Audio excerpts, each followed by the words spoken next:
পক্ষ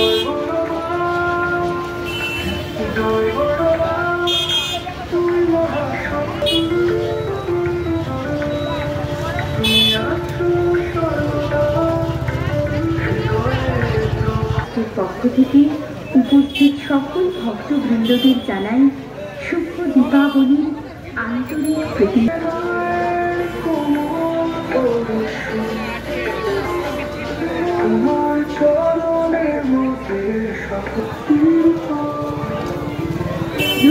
বড়কালী পূজা সমিতি ট্রাস্টের পক্ষ থেকে উপস্থিত দর্শক, আপনারা কেউ দাঁড়িয়ে থাকবেন না।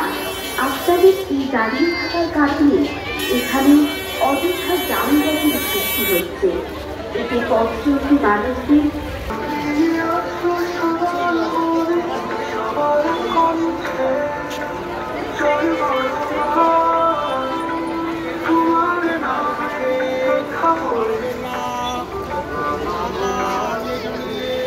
আমরা তোমায় দেখি কারণ তোমার রূপে ওই জগৎ নানাভাবে তিনি সন্তানদের অধিকারী একমাত্র তিনি হঠাৎ